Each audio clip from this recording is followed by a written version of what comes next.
Michael? Yes.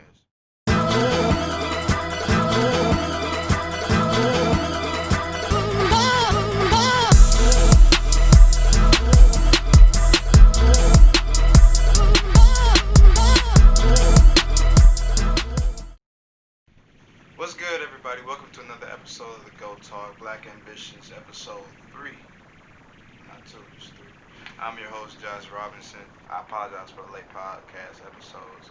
I've been very busy for these past 2 weeks, just running around, working at my part-time job, and also trying to find a job in my career field, a journalism job. Um, I've also been trying to find other people to interview as well. So I finally found one, so I'm very excited about this one. What I have for you guys today, for you lovers out there, or you newlyweds, or people that are going to get married, today I have with me my boy Chase Martin. We're going to be on Zoom. He has his own wedding slash private entertainment business called JM3 DJs and Productions. He's the CEO of that program along with him and his father. But today I'm going to be interviewing him. And spoiler alert, he just got married not too long ago. So congrats to him. So so we're gonna try to get this on video. We don't know how to master Zoom and screen recording or a camera, whatever. But we're gonna figure something out. If I don't get this on video, just feel free to enjoy the podcast, listen to the video. Make sure you like, subscribe, all that, comment.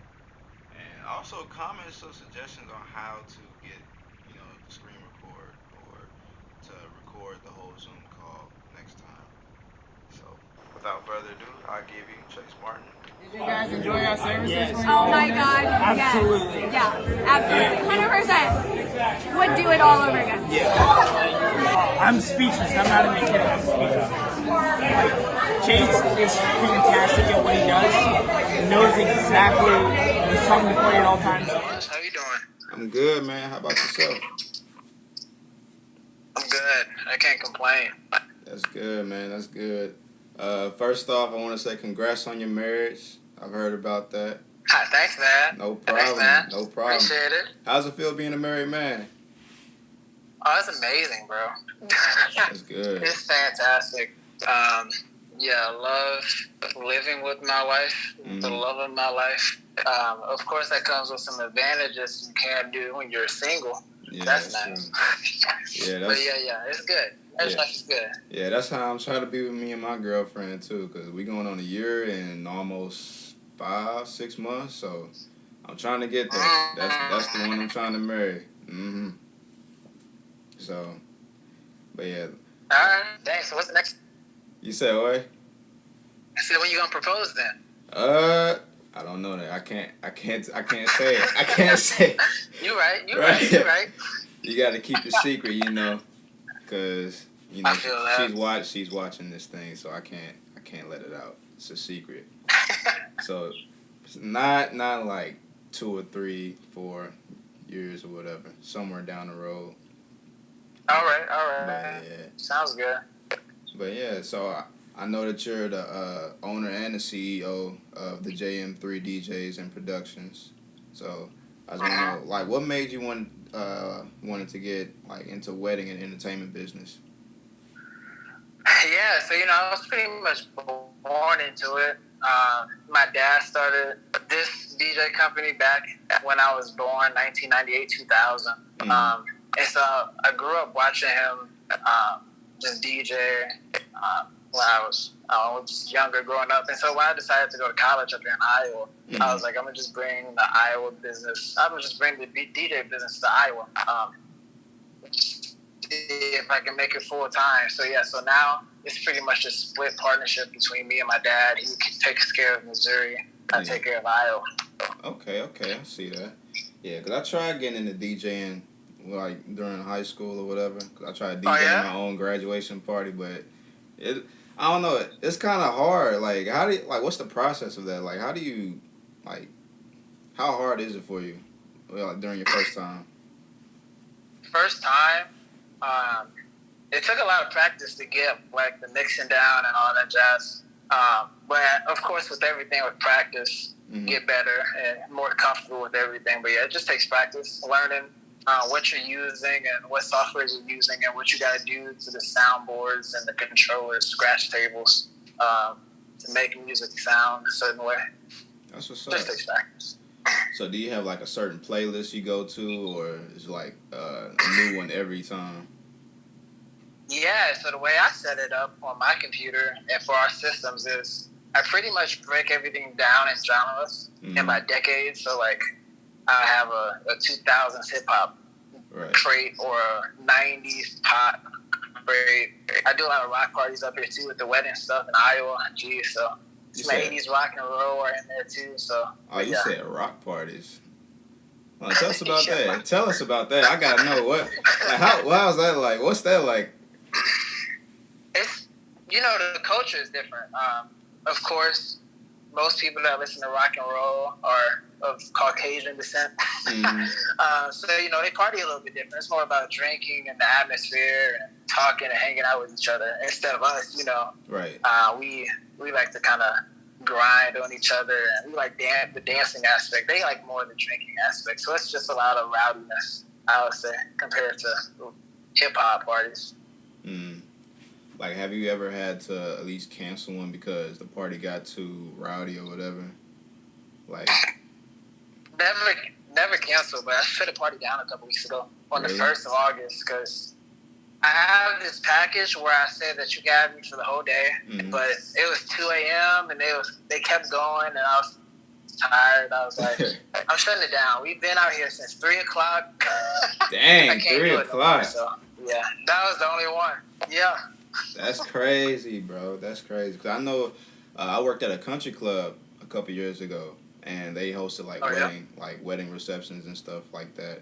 And then the DJs wouldn't leave until 2 or 3 o'clock in the morning. Like, they would stay there the whole entire night until everybody goes home, and then we had to stay there. We had to stay there for a long time. And I was like, bro, like, the DJ needs to cut it out. And when you said going back to the culture with the white people and stuff, having their own different types of personalities during the DJs and everything, I know their DJs, they play like our type of music, and you know how they are. Like, some people, they don't have any rhythm. I know I'm probably offended some. Like, I know you know, because you probably seen some. You probably seen them. Absolutely. Yeah, for some reason it seems like everybody likes hip hop right now. Yeah. Every culture of people, every kind of people, they like hip hop. So the white people dance to the hip hop most of the time now too. They can't dance well to hip hop, but they like to do something to it. They flail. I like to say they flail to like hip hop. drunk flailing or something like that.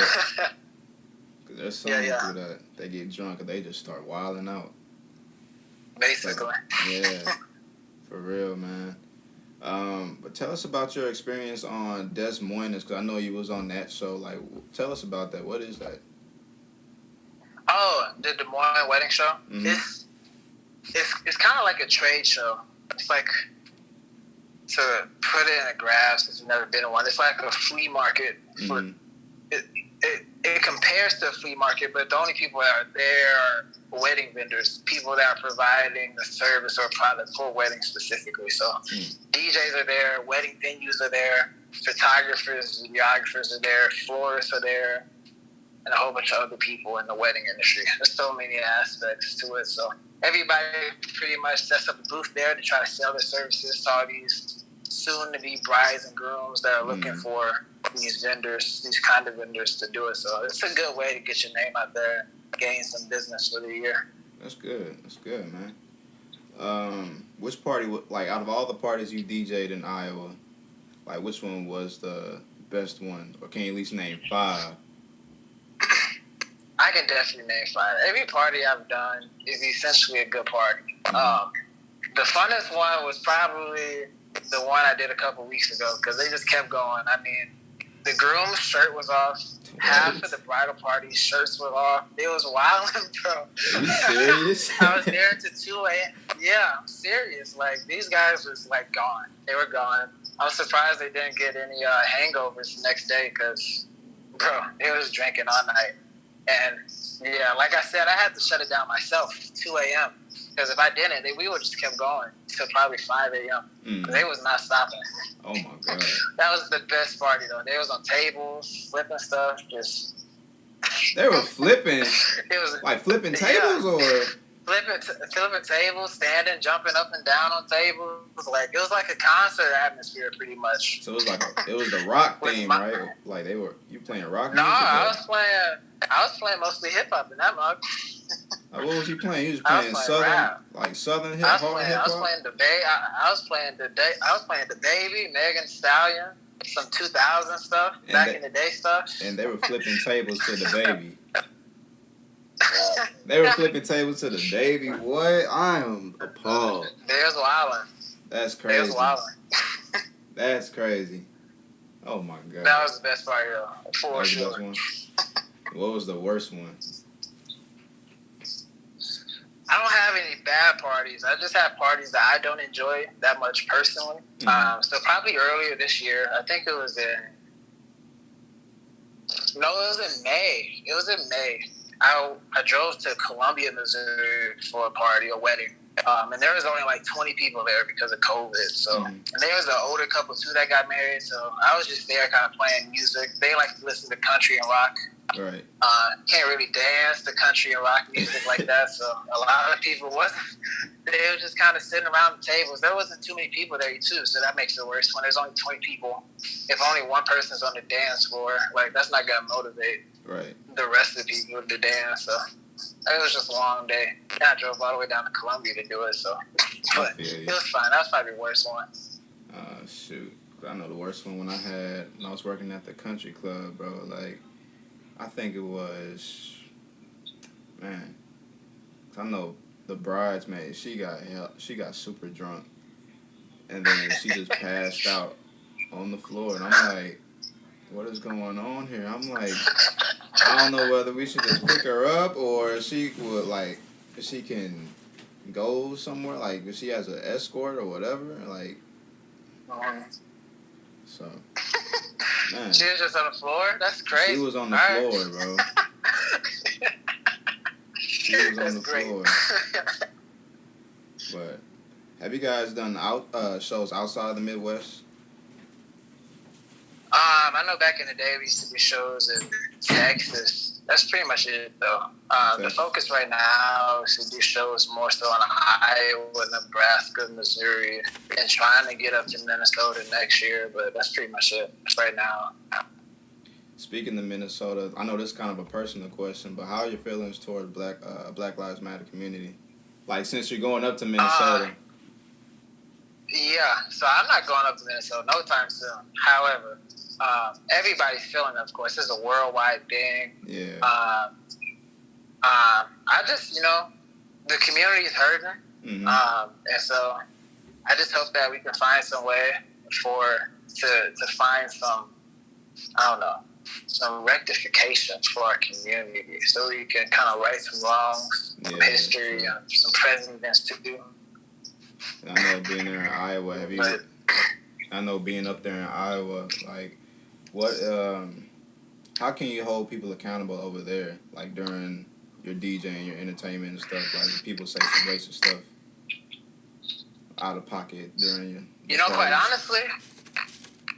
honestly, in Iowa, I haven't had no problems with anybody. When I first came up here to Iowa, I noticed that people was kind of the nicest people I've ever met. Definitely nicer than St. Louis, bro. Yeah, that is true. They're definitely more. Definitely. Yeah, because I work at Quick Trip now, part-time. I know there's a whole bunch of racist people over there. Some guy called me stupid because I couldn't find his little cart of cigarettes. And then it was some redneck or whatever. I'm like, are you that mad over some cigarettes, bro? Like, really? You'll find a whole bunch of crackheads up at Quick Trip, bro. For real.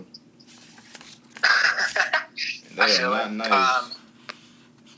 They are not nice. And Iowa, in Iowa, you don't see that too much of that stuff. I mean, I'm sure stuff is more indirect. Mm-hmm. But I live in Ames. I live in a college town, so things are more. At least I can't speak for everybody.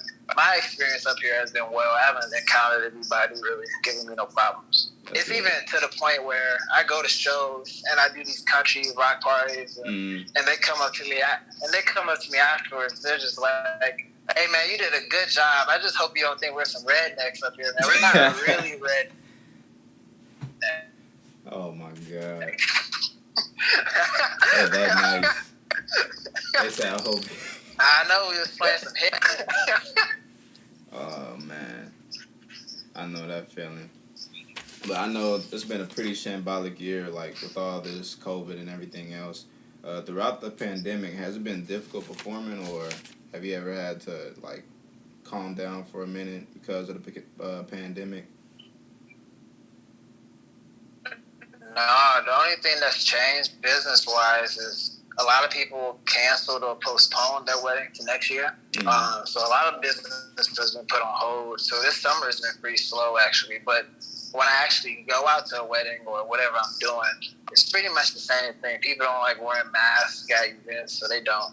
At least not in Iowa. So it's pretty much business as usual. They pretty much de-invite people. They cut their guest list down in half or something like that. But besides that, everything's been the same.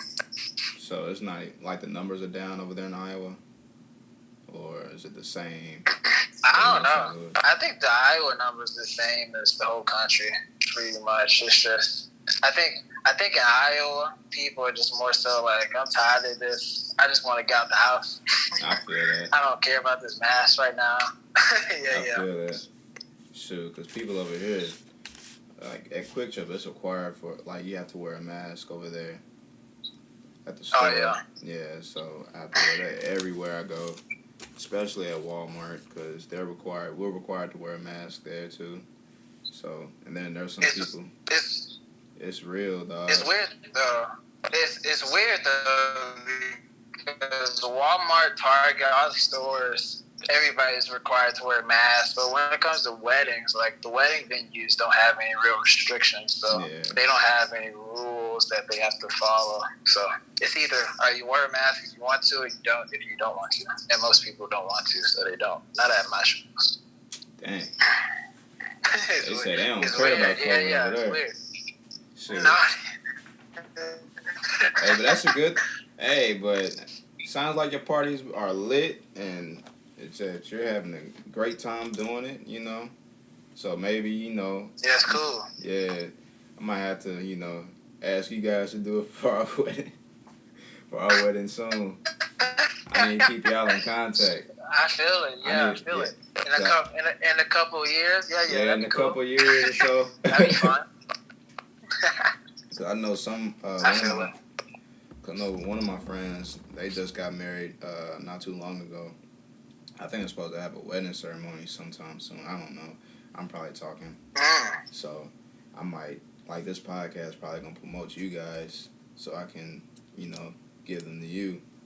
And that's more money for you. I can't complain. Yeah. I can't complain. Yeah, so I got you. But is there any social media? It. No problem. Is there any social media that people can follow you on?